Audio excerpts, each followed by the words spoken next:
Hello everyone, Matt from Model Minutes here and welcome back to the workbench for another unboxing. Today I'm taking a look at this, the PM Model Beech C-45 Expeditor. So join me on the workbench as I get stuck inside this box and see what this kit is like. So starting on the front of the box, you can see we've got the typical kind of artwork which we can expect to see from PM Model. We do have a artist name and date of 2020, but that, isn't a copyright date and it isn't a tooling date either. I do quite like their artwork and their style that they use for the PM Model boxes. And up here we do have two insignia, which tells us there's at least two different kind of paint schemes inside of this kit. We have an item code for this boxing of PM308, and down here bottom left it tells us it's 1/72 scale.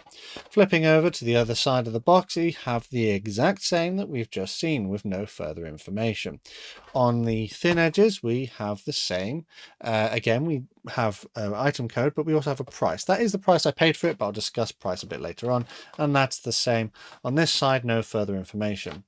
We have some images of other aircraft which are part of the PM Model range, and you might be able to notice that actually these are the same aircraft, although with slight differences. They do have different paint schemes, but you'll notice that this one has a different nose. So there obviously are different variants of this particular tooling out there somewhere. I think it has slightly different tails as well. So there are different variants of this kit out there, which PM Model seem to be sort of capitalizing on.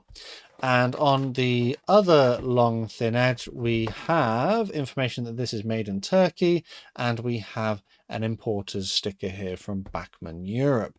But other than that, we've got nothing else. I didn't even see a copyright date. No part count, no dimensions of the kit, no information about what you get inside the box, and more importantly, no tooling date. So it's going to be a bit of a lucky dip with these kits, I'm afraid.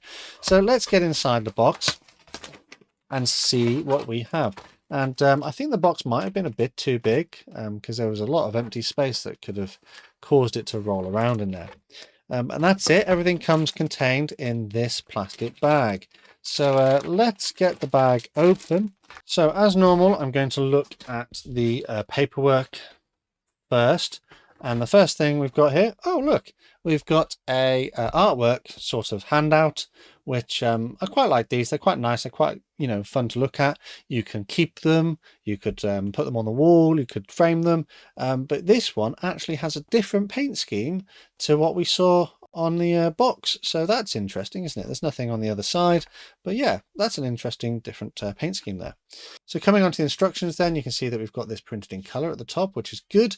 And then we have some information about the real Beech C-45 in different languages down here. Turning over the page, so we have our painting instructions on that side and our assembly instructions on this side. Perhaps the instructions here are a little bit small, but I think they are manageable. Whilst they are featuring elements of color, these are not in color. They're not giving you painting instructions as you go through, so you're going to have to kind of figure that out yourself. But we have internal details, which look to be like cockpit, chairs, control columns, and some bulkheads, which then get glued inside the fuselage, but we do need to make sure that we glue in our window parts. The engines look to be relatively simple, and they get glued into the engine nacelles. There is that a clear part perhaps that goes inside of the lower half of the wing. We then sandwich all of that together, glue them onto the sides of the plane, glue our vertical tail surfaces to the horizontal ones, add them onto the model, plus a few little extra details. And then we come on down to our wheels, and it looks as though we do have the option to have it lowered or raised, but it doesn't specifically indicate to you how to do that. So what I imagine you would have to do, you would glue the rear wheel covers just over the gap so it's closed, and for this one you would have to glue the wheel into the gap in the covers and glue them in a closed position. You do omit that basically. That's what it looks like, because it does stick out by the looks of it on that image there, that the wheel sticks out at the bottom slightly. But yeah, I mean, that's good that we do potentially have the choice, but we don't have any crew figures or a display stand. So that's something else to think about. And then coming on to the other side, we've got full color instructions, which are fantastic.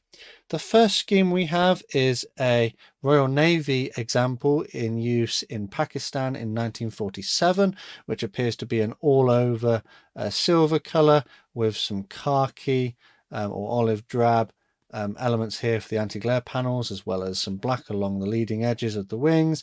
And we have decal for our roundels and our stripes.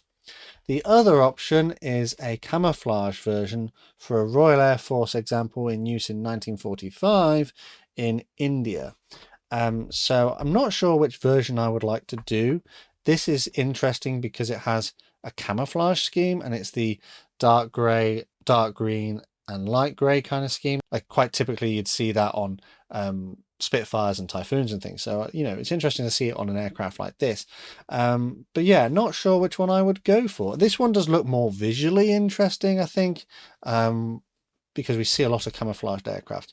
But yeah, let me know down in the comments, which one do you think I should do? We do have our paint color callouts here from a number of different brands, but it doesn't seem to be particularly consistent. It doesn't have a call out for every single one, so you do have to go through and figure out which one you'd rather use. And that's the instructions. Not bad, not too bad. That then brings us on to the decals, and I've used PM model decals before. They generally are acceptable, maybe a little thick. Printing is a little questionable on these. I have seen slightly better. You can see the registration. So registration is where everything lines up. So the red dots on the roundels here are off center. They're slightly to the top left, which is a bit annoying. The registration is also off on the flashes for the tail. You can see that one color is slightly higher than the other. Easy to fix by simply trimming them in sort of the correct length. And making sure they're uniform. But yeah, a little bit annoying. The text, the large text is legible. However, small text, I know that says emergency exit, but it's barely legible. And other bits and pieces are just not legible at all. They're just sort of blobs. So I've seen much better decals from other manufacturers. Whilst these do appear to be usable, I would take that with a pinch of salt. They may need a little bit of work and a little bit of care to get them on your kit effectively. They do feel a little bit thick, and I wonder if they'd be a bit flaky or something. And the film extends quite a way around the outside, so they will need a little bit of work, I think, to get them looking good. Hopefully they don't disintegrate. I don't think I've experienced a PM model decal sort of disintegrate on me yet, but you know, touch wood, that doesn't happen. Anyway, so decals look usable, but I would prefer better quality, but they are still better than some manufacturers. And that brings us on to parts. So we have some clear parts in a bag, which is great because it helps keep them protected. We don't have a great deal. We have our main sort of windscreen, and then our little windows for our fuselage, and then some smaller ones here, like landing lights or something. Molding is okay. There is a bit of flash. There is some rippling in the plastic. There are a few scratches. The canopy lines are not particularly raised, so you may have to take a bit of care. I've seen much better clear parts. These are usable. I think there's bubbles actually in these and sink marks, which is a bit disappointing. I mean, I can still use them, but it's going to look a little tatty. But yeah, air bubbles in there by the looks of it, which is a bit of a shame. Usable, but you know, not the best quality. And then let's look at the rest of the parts of this kit. So what do we have? We have 1, 2, 3. So effectively kind of 3 sprues of a darkish grey plastic. The plastic itself doesn't feel overly greasy, maybe a little dense, quite hard. It might be a little brittle. There is flash, you can see around the edges. We've got some flash. We've got ejector pin marks on the inside of this. This is our fuselage. And if we flip it over, oh wow, look at those panel lines. Those are some of the deepest panel lines I've ever seen. Perhaps when this kit was new, you know, recessed panel lines were like the thing, but these look quite chunky. The molding is not as potentially as crisp as I would like, and these panel lines are very, very deep. Yeah, interesting. So the fuselage halves, they look to be okay, they look to be usable. There are some scuffs on the plastic, but on the whole, doesn't look too bad. The wings then, we've got our upper and lower surfaces and our engines. Engine details are very crude. There's not a great deal going on there, but I'm sure, you know, this isn't an expensive kit, is it? The wings, mainly these ejector pin marks sorting out. Hopefully when we flip it over, they don't sort of protrude onto the other side. And yeah, they do. They do in a few places. So like here, you can just make out some of the plastic, and here from where the ejector pin has pushed too hard. And again up here, bit of a shame.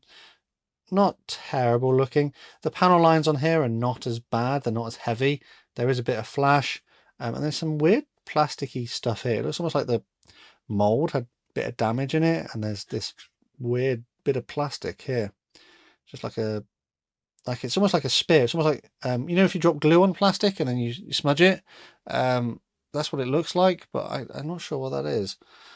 Yeah, it's weird. It's a weird kit, isn't it? Some parts of it look nice, and other parts of it not so nice. That brings us on to the final sprue then, which has our internal floor, which actually has some detail on it. It's sort of like ribbed. Our landing gear doors, landing gear legs, which are a bit flashy and needs cleaning up. Tail wheel, again, going to need a bit of cleaning up on there. The wheels are a bit crude. The control panels, bulkheads, not control panels, control columns, they're a bit flashy as well. Our props, that one's coming off the sprue a little bit. They don't look terrible, but they need cleaning up. Our tail surfaces then. So the tail surfaces, interestingly, they have some recessed details, but the panel lines are actually raised on here. So we've got a bit of a mix and match. We've got some raised panel lines on these parts and recessed panel lines on these parts. So I wonder if originally this kit had raised parts and then they rescribed it to have recessed ones. I wonder if that was the case. Interesting. This is the same for the horizontal tail surface, raised surface details, and a few little sink marks in places. It's a little bit clunky, isn't it? It's not looking like a new kit. It's looking a little bit old. It's looking a little tatty. Our pilot's chairs have got some pretty big sink marks in them. It's going to take a little bit of cleaning up to make it look presentable. And I think that probably brings us to the end of looking at the parts. So we had 1, 2, 3 dark grey plastic parts with some questionable detail. Mold quality looks to be okay, but it's going to take a little bit of work to make it look presentable. We had 1 clear sprue, but again, it's the same kind of deal. Sink marks, bubbles, details are not great. A little bit of work to get them done. Again, the same with the transfers. A little bit of work. They're going to need a little bit of work to make it look a bit more presentable. Instructions are in colour, which is really great to see. Maybe a little cluttered, but I think generally simple to follow. We have our extra artwork print, which is quite nice. I quite like the look of that. All of which comes contained within our sort of standard box from PM. So yeah, interesting kit.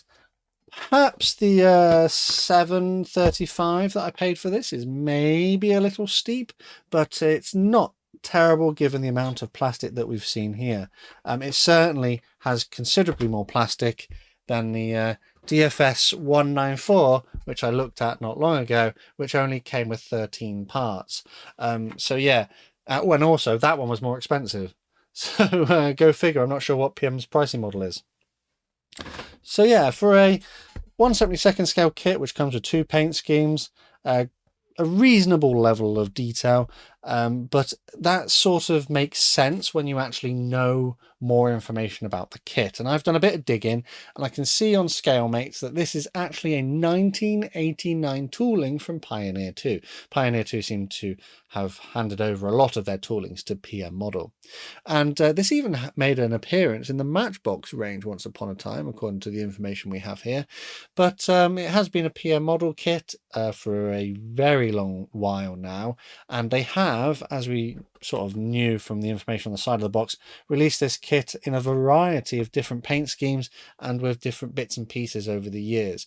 So there are a lot of different versions of this kit out there if you want to get your hands on one.